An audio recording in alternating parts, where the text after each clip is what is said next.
बिस्मिल्लाहिर्रहमानिर्रहीम। अस्सलाम वालेकुम नाज़रीन, मैं हूं डॉक्टर नबी चौधरी, होम्योपैथिक कंसल्टेंट। आज हम बात करेंगे जो पाँव की एड़ियों में दर्द होता है। आपने बहुत सारे ऐसे पेशेंट देखे होंगे जो शिकायत करते हैं कि हमारी पाँव की एड़ियों में दर्द होता है जब सुबह उठते हैं, जागते हैं।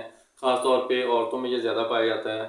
जब जागते हैं तो जब खड़े होते हैं तो पाँव के ऊपर वज़न नहीं आता, पाँव की एड़ियों में, पाँव की जो एड़ी की पिछली साइड पे और नीचे बहुत ज़्यादा पेन हो जाती है, स्टिफनेस आ जाती है, अकड़न हो जाती है। जब आप खड़े होते हैं तो बहुत ज़्यादा शदीद पेन होता है। तो जैसे जैसे आप चलते फिरते हैं, आपका जो जॉइंट होता है, पाँव के जॉइंट होते हैं या एड़ियों के ऊपर जो जब वजन आता है तो फिर वो वार्म अप होकर आहिस्ता आहिस्ता इसका दर्द जो है कम होना शुरू हो जाता है। तो इसके लिए कौन सी मेडिसिन होती हैं? होम्योपैथी की दो तीन मेडिसिन आपको बताऊंगा जो आपने रेगुलर 1 से 1.5 मंथ इस्तेमाल करनी है, जिससे ये मसला ठीक हो जाता है। लेकिन उसके लिए आपको पहले इसको डायग्नोज करने के लिए लैब के टेस्ट करवाने होंगे, जिसमें यूरिक एसिड का टेस्ट है, सीरम यूरिक एसिड टेस्ट करवाएं, एचबी का टेस्ट करवाएं, और उसके अलावा आप विटामिन डी और विटामिन सी का टेस्ट करवाएं, कैल्शियम का टेस्ट करवाएं।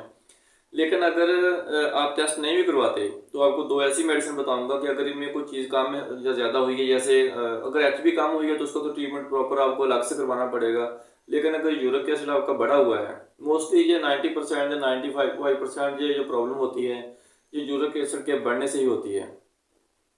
तो उसके लिए आपको दवाई बताऊंगा, उससे वो कम होना शुरू हो जाएगा, उसका लेवल नॉर्मल पे आ जाएगा। और जो दूसरी मेडिसिन है वो भी इसी काम के लिए होती है। तो आपने सबसे पहले जो शुरू करनी है वो होती है आर्टिका यूरनस। आर्टिका यूरनस के 10 कतरे आप 1 कप पानी में डाल के खाने के बाद इस्तेमाल करेंगे, और लैडम पाल 30 ड्रॉप्स आपने लेने हैं होम्योपैथिक के। वो आपने 5 कतरे 1 कप पानी में डाल के, जहाँ आपको पानी में डाल के आपने सुबह दोपहर शाम पीने हैं। कोशिश करनी है कि ये दोनों मेडिसिन अलग अलग इस्तेमाल करें, ये नहीं है कि आपने इकट्ठी मिक्स की और पी ली। आपने जो लैडमपाल 30 जो ड्रॉप्स होते हैं वो कोशिश करें सुबह निहार पी लें, दोपहर को भी खाने से पहले और शाम को भी खाने से पहले। और जो आर्टिका यूनस है वो 1 कप पानी में डाल के सुबह नाश्ते के बाद लेंगे, दोपहर को खाने के बाद लेंगे, और रात को सोते वक्त ले लेंगे। ऐसे आपने रेगुलर इस्तेमाल करनी है।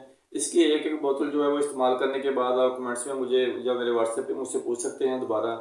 अगर टेस्ट आपने करवाए हैं या करवाने हैं या आप करवाएं तो उसको आप मेरे व्हाट्सएप पे सेंड करें, उसके अकॉर्डिंगली अगर दवाई को चेंज करना हुआ तो फिर मैं चेंज करके आपको बता दूंगा।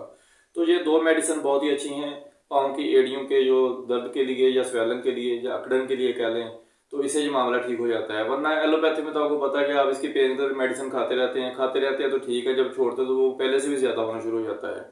तो बड़ी तकलीफदेह बीमारी ये होती है। मतलब सुबह आप जब जागते हैं तो ज़ाहिर है सारा दिन अभी गुजारना होता है, लेकिन जैसे आप सुबह ही उठते हैं तो उठते इसकी जो पेन शुरू हो जाती है तो सारा दिन फिर ख़राब गुजरता है क्या। लेकिन जैसे ही आप ये मेडिसिन शुरू करेंगे, 8 या 10 दिन इस्तेमाल करने के बाद आपको फील होगा कि पाँव में दर्द में कमी आना शुरू हो गई है, और जो अकड़न वगैरह थी वो खत्म होना शुरू हो गई है। तो आपको इसका रिजल्ट मिलना शुरू हो जाएगा। तो आप ये मेडिसिन शुरू करें। तो मिलते हैं इंशाल्लाह नेक्स्ट वीडियो के साथ। तब तक के लिए इजाज़त दीजिए। अल्लाह हाफिज़।